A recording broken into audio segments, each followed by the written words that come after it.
नमस्कार दोस्तों, एक बार फिर से आप सभी का स्वागत है आपके अपने YouTube चैनल पर। अगर आप इस चैनल से पहली बार जुड़े हो तो चैनल को सब्सक्राइब करें और बेल आइकन ज़रूर दबाएं।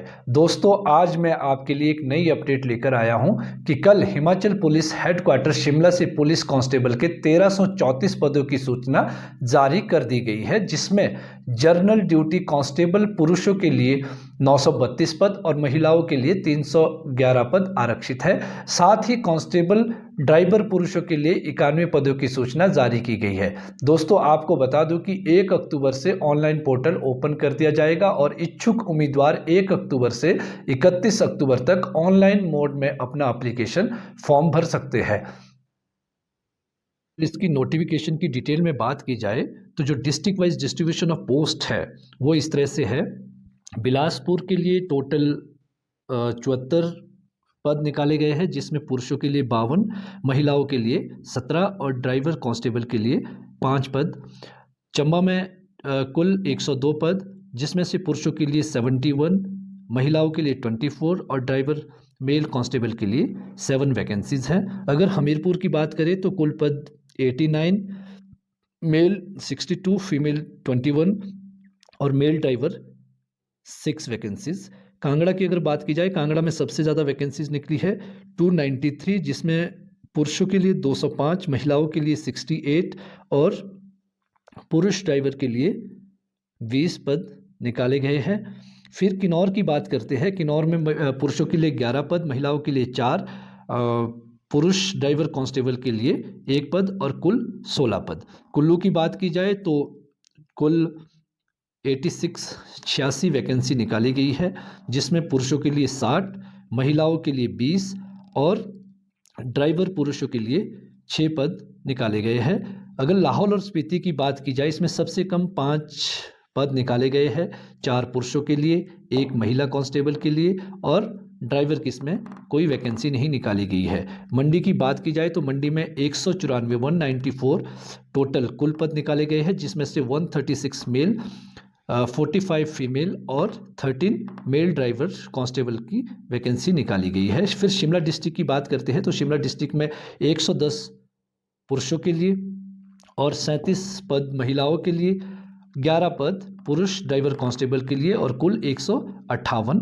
पद। सिरमौर की बात की जाए 72 पुरुषों के लिए, 24 महिलाओं के लिए और 7 कांस्टेबल ड्राइवर के लिए, कुल 103 पद। फिर सोलन डिस्ट्रिक्ट की अगर बात करें हम तो 78 पद पुरुषों के लिए, 26 महिलाओं के लिए फीमेल के लिए और 8 ड्राइवर की रिक्तियां निकाली गई है, कुल 112। फिर ऊना जिले की अगर बात करें हम तो पुरुषों के लिए 71, महिलाओं के लिए 24 और मेल कांस्टेबल ड्राइवर के 7 पद निकाले गए हैं, जिसमें टोटल 102 वैकेंसियां है। तो इस तरह से पुरुषों के लिए कुल 932 और महिलाओं के लिए कुल 311, कांस्टेबल ड्राइवर पुरुषों के लिए 91 और कुल 1334। अगर हम इसकी फ़ीस की बात करें तो आपने जो ये फ़ीस है और ये जो एप्लीकेशन फॉर्म फिल करना है, ऑनलाइन मोड में ही इसको फिल करना है, लेकिन आप फ़ीस दोनों मोड में जमा करवा सकते हैं, ऑनलाइन और ऑफलाइन। ऑफलाइन मोड में जो जमा करवाना है वो SBI ब्रांच में जाके वहाँ पे चालान बनवा सकते हैं। अगर फ़ीस की बात की जाए तो जनरल कैटेगरी और गोरखास के लिए और होमगार्ड के लिए जो है 300 रखी गई है। फिर जो candidate SC ST OBC BPL और EWS या फिर विमेन महिलाएं और home guard VC OBC SC ST उनके लिए 150 रुपीज़ रखी गई है। अगर हम बात करें मिनिमम एलिजिबिलिटी स्टैंडर्ड, अगर उम्र की बात करें, एज की बात करें तो जनरल के लिए 18 से 25 वर्ष, SC ST के लिए 18 से 27 वर्ष, OBC के लिए 18 से 27 वर्ष और मिनिमम क्वालिफिकेशन जो है सबके लिए +2 रखी गई है। अगर हाइट की बात की जाए तो पुरुषों के लिए 5 फुट 6 इंच, महिलाओं के लिए 5 फुट 2 इंच, SC ST पुरुषों के लिए 5 फुट 4 इंच, महिलाओं के लिए 5 फुट और OBC पुरुषों के लिए 5 फुट 6 इंच और महिलाओं के लिए 5 फुट 2 इंच रखी गई है। गोरखाज के लिए उम्र 18 से 27 वर्ष, क्वालिफिकेशन जो मिनिमम एजुकेशनल क्वालिफिकेशन है वो +2 रखी गई है। अगर हाइट की बात करें तो 5 फुट 4 इंच रखी गई है और महिलाओं के लिए 5 फुट रखी गई है। और सीने की अगर बात करें तो जनरल कैटेगरी के लिए 31 बाई 32 इंच होना चाहिए, SC ST के लिए 29 बाई 30 होना चाहिए, OBC के लिए 30 बाई 31 और गोरखाज के लिए 29 बाई 30 होना चाहिए। अब हम इसके बाद बात करते हैं जो इसमें मार्क्स डिस्ट्रीब्यूशन है वो किस तरह दिया जाएगा। सबसे पहले जो है हाइट के 5 मार्क्स रखे गए हैं। जिसकी 5 फुट 7 इंच से कम हाइट है उसको कोई मार्क्स नहीं मिलेगा, और महिलाओं की जिसकी 5 फुट 2 इंच से कम है उसको कोई मार्क्स नहीं मिलेगा। फिर 5 फुट 7 इंच से ज़्यादा है लेकिन 5 फुट 8 इंच से कम है उसमें 1 मार्क्स मिलेगा पुरुषों के लिए, और महिलाओं को अगर 5 फुट 2 इंच से ज़्यादा है और 5 फुट 3 इंच से कम है तो 1 मार्क्स मिलेगा। अगर पुरुषों की 5 फुट 8 इंच है लेकिन 5 फुट 9 इंच से कम है तो 2 मार्क्स मिलेगी, और महिलाओं की अगर 5 फुट 3 इंच और 5 फुट 4 इंच से कम है तो 2 मार्क्स मिलेगी। अगर पुरुषों की 5 फुट 9 इंच हाइट है लेकिन 5 फुट 10 इंच से कम है तो उनको 3 मार्क्स मिलेगी, और महिलाओं की अगर 5 फुट 4 इंच हाइट है लेकिन 5 फुट 5 इंच से कम है तो उनको 3 मार्क्स मिलेंगे। फिर इसी तरह अगर पुरुषों की हाइट ऊंचाई 5 फुट 10 इंच है लेकिन 5 फुट 11 से कम है तो उनको 4 मार्क्स मिलेंगे, और महिलाओं के लिए अगर 5 फुट 5 इंच है लेकिन 5 फुट 6 इंच से कम है तो उनको भी 4 मार्क्स मिलेंगे। अगर पुरुषों में 5 फुट 11 इंच किसी की हाइट है और उससे ऊपर 6 फुट 6 1 6 2 जितनी भी हाइट है तो उसको पूरे 5 मार्क्स मिलेंगे, और महिलाओं की जिसकी 5 फुट 6 इंच हाइट है और उससे ज़्यादा जितनी भी हाइट है उसको भी पूरे 5 मार्क्स मिलेंगे। फिर हम बात करते हैं फिजिकल एफिशिएंसी टेस्ट की, पैट की, जिसको फिजिकल कहते हैं।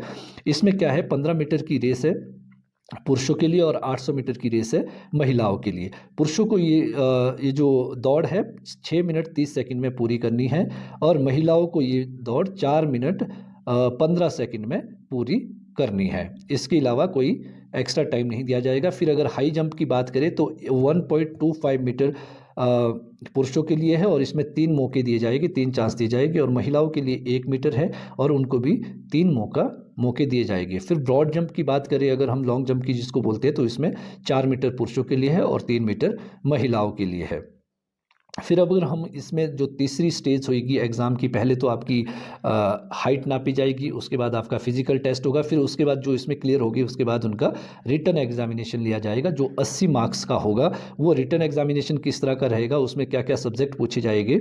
उसमें इंग्लिश के 16 क्वेश्चन होएंगे जो 12th स्टैंडर्ड के रहेंगे, हिंदी लैंग्वेज के भी 16 क्वेश्चन होएंगे जो 12th लैंग्वेज के रहेंगे, फिर जनरल अवेयरनेस के 16 क्वेश्चन होएंगे वो भी 12th स्टैंडर्ड के रहेंगे, फिर मैथमेटिक्स और साइंस के 16 क्वेश्चन होएंगे, मैथमेटिक्स 10th स्टैंडर्ड का रहेगा और साइंस 12th स्टैंडर्ड तक की रहेगी। फिर रीजनिंग एप्टीट्यूड भी होगा, 16 क्वेश्चन उसके होंगे जो 12th स्टैंडर्ड के होंगे। तो अगर कुल मिला के बात की जाए तो इसमें 32 क्वेश्चन लैंग्वेज के होंगे, भाषा आपकी चेक की जाएगी जिसमें 16 क्वेश्चन इंग्लिश के और 16 क्वेश्चन हिंदी के रहेंगे, फिर 16 क्वेश्चन जनरल अवेयरनेस के रहेंगे। इस तरह से 80 क्वेश्चन टोटल रहेंगे जो कि +2 स्टैंडर्ड के ही रहेंगे। और मिनिमम क्वालिफाइंग मार्क्स जो चाहिए, मिनिमम मार्क्स चाहिए, मेरिट अलग चीज़ है, वो SC ST को चाहिए 40% और दूसरी कैटेगरी को 50%। अगर 50% से नीचे आपके मार्क्स है तो आप क्वालिफाई नहीं कर सकते, चाहे मेरिट कम भी जाएगी, लेकिन मिनिमम 50% आपको क्वालिफाई करने के लिए चाहिए ही चाहिए मार्क्स। उसके बाद मेरिट जितनी जाएगी उस हिसाब से आपका नंबर आ सकता है। तो अगर stage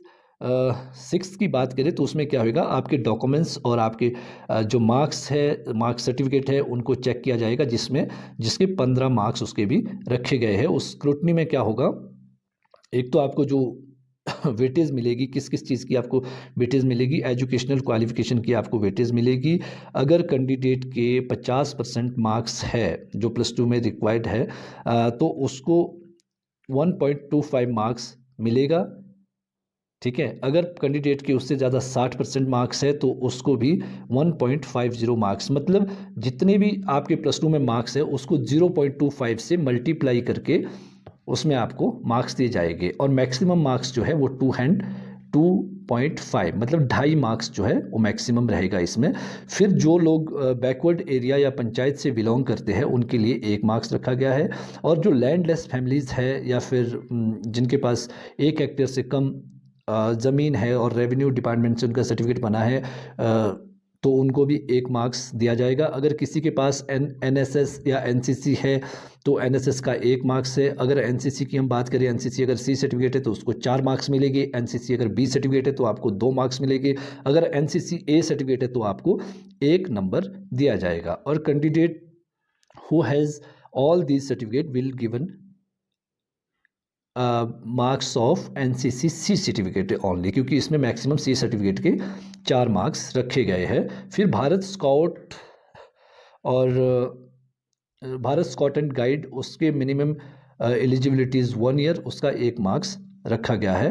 candidate processing LMV driving licence, जो ड्राइविंग के लिए अगर बात करें हम, ये होना बहुत ज़रूरी है। इसका 1.5 मार्क्स रखा गया है। और कैंडिडेट जिनके पास इंटरनेशनल लेवल का है उनको 4 मार्क्स दिए जाएंगे, नेशनल लेवल का है उनको 3 मार्क्स दिए जाएंगे, और स्टेट लेवल का है उनको 2 नंबर दिए जाएंगे। The all category of sports would be as mentioned in, जो स्पोर्ट्स कैटेगरी है वो उसमें बताई गई है इसी नोटिफिकेशन में। जो जो कैटेगरी वाले इसमें पार्टिसिपेट कर सकते हैं, जिन जिनको इसके मार्क्स का बेनिफिट मिल सकता है। फिर अगर स्टेज ऑफ रिक्रूटमेंट की बात करें तो हाइट के 5 मार्क्स है, इस तरह से रिटन के 80 मार्क्स है, और आपकी एग्जामिनेशन और सर्टिफिकेट जिसका इवेल्युएशन होगा उसके आपको 15 मार्क्स है, और कुल टोटल 100 मार्क्स। और फिर जो 7वीं स्टेज रहेगी आपकी, मेडिकल एग्जामिनेशन होएगा, और 8वीं स्टेज में आपसे करेक्टर सर्टिफिकेट वगैरह मांगा जाएगा, और इस तरह आपकी प्रोसेस जो है आपका सिलेक्शन क्राइटेरिया पूरा हो जाएगा। तो जो कैंडिडेट हिमाचल पुलिस ज्वाइन करना चाहते हैं वो अपनी तैयारियां शुरू कर दीजिए। ग्राउंड की तैयारियां शुरू कर दीजिए। हाई जंप, लॉन्ग जंप और दौड़ जो है शुरू कर दीजिए, और साथ ही साथ English, Hindi, general awareness, mathematics, इन सब्जेक्ट को भी पढ़ना शुरू कर दीजिए, क्योंकि अभी जो है गवर्नमेंट जो है इसकी रिटन एग्ज़ाम की डेट जो है अभी डिसाइड नहीं है, वो डिसाइड करेगी। और हाँ, सेकंड चीज़ मैं आपको बताना चाहूँगा कि जिन लोगों के पास हिमाचली बोनाफाइड सर्टिफिकेट नहीं है वो अपना हिमाचली बोनाफाइड सर्टिफिकेट भी बनवा दे।